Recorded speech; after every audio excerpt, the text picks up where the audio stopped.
The information in his mind was clear but limited, like a map showing only the beginning of a much longer journey. Ren could see the first steps of his spores cultivation with perfect clarity, the specific types of fungi needed, the exact conditions for growth, the strengthening rituals. There was something he could take from the tunnel for the final step of his cultivation. But the other parts needed for its cultivation, none of that was anywhere near here. The first fungi I need, he murmured, processing the information, grow in the swamp zones north of the rival city, not in this forest. The revelation hit him with both frustration and relief. However, something else gleamed at the edges of this new knowledge, a promise. When his spore reached bronze rank, a possibility would open that made his heart beat faster. A second contract, a second beast. The rest was nebulous, like looking through murky water, but the certainty was there. Each evolution of his spore would not only strengthen it, but also expand his understanding of beasts and their paths. I have to go back, he said aloud, this time with determination rather than fear or regret. I have to get a lot of stuff and start cultivating from the beginning. The mushrooms in his hair pulsed softly, as if nodding. It was time to return home. His parents would be worried sick if he arrived too late. And now, he had a real plan. Not a desperate search, but a clear path. Although first, he'd have to find a way out of this cave. The mana density in this cave was insane. Ren would be poisoned if he didn't get out soon. How there could be so much mana in a place in the Bronze Ring was a mystery to him, even with his expanded knowledge.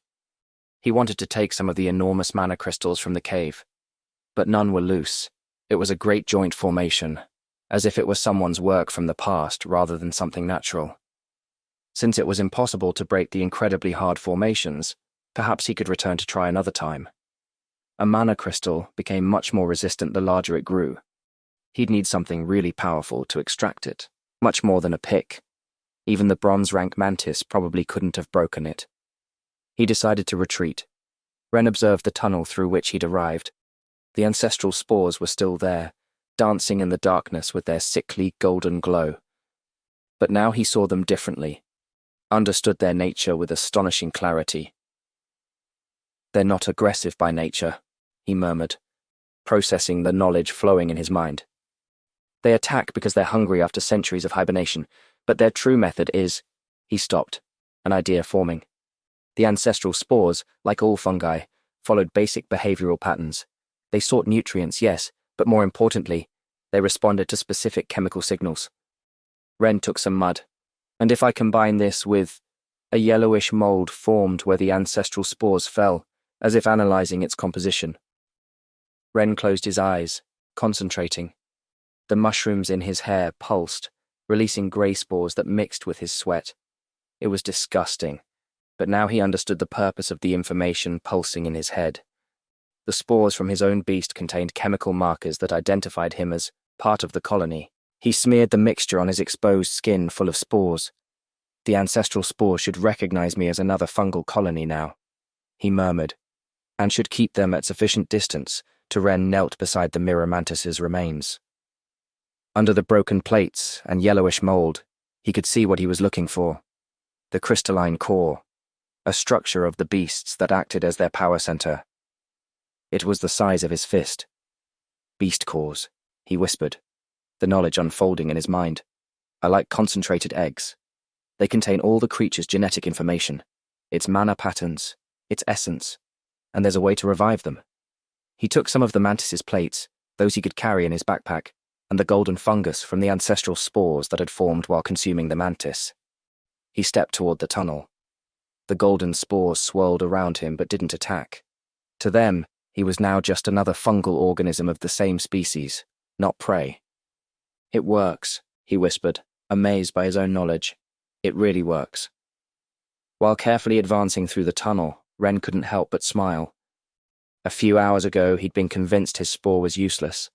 Now, that same weakest monster had given him the knowledge to survive where a bronze-rank beast had perished, and the core in his hands. Anyone else would see it as a mere trophy. But Ren could see its true value, an option to obtain the mirror mantis, a creature that someday he might need. The ancestral spores tunnel ended up being the easiest stretch of the return journey. Ren emerged covered in mud and a mixture of grey and some stray golden spores, but alive and with a valuable treasure in his backpack. He first cleaned the excess mud and golden spores carefully. Now, facing the return path, everything looked different. Where before there was terror and uncertainty, now there was understanding. The night excavator tunnels weren't a random maze as he'd thought. They always dig in spirals, he murmured to himself, recognizing the patterns in the ceiling, and they mark their active territories with deeper scratches on the eastern walls. Thanks to this, he could avoid zones where other excavators might be active while looking for a less steep trap to exit through. Emerging into the moon toad's zone, he stopped to listen. The melodious croaking came from the distance, but now he understood its meaning. 3 ascending tones, they're hunting. 4 descending tones would be mating, he whispered, and they always leave one toad watching escape routes while the others chase prey. He waited patiently until the croaking pattern changed, indicating the toads had moved away following some nocturnal prey's trail. Only then did he move, keeping to areas where the ground was more compacted. Moon toads hate hard, dry earth. The knowledge flowed naturally now. Their feet are designed for soft terrain where they can bury themselves quickly. On firm ground, their bodies lose moisture. Even the natural trap zones were obvious now. The excavators always left small signs, stones arranged in certain ways, patterns in soil erosion. To untrained eyes, they seemed like coincidences, but to Ren now, they were like warning signs glowing in the night. The mushrooms in his hair, still shining with that more intense yellowish tone than before, lit his path as he advanced with renewed confidence. They showed the pattern of the frog's eyes. Ren was no longer worried about being betrayed by their light. Now they even served as camouflage. Every step was calculated, every decision informed by knowledge that just hours ago he didn't even know existed. It's as if I'd been blind my whole life, he thought, while skillfully avoiding a zone that showed clear signs of toad activity. And now I can finally see. The night that had begun as a desperate struggle to survive had become a practical lesson about the true nature of beasts. And his supposed curse, the weakest spore, turned out to be the key to understanding all these secrets. The magical forest's end finally appeared before him, the last of magical trees glowing from frog urine against the night sky. Ren stopped a moment, unconsciously touching the mantis core in his pack. He had set out seeking a second beast, a miracle to change his destiny. What he'd found was something far more valuable: understanding. Wait, that's not the end. You've just had a free taste. Now get the full story on the Pocket FM app, link in description.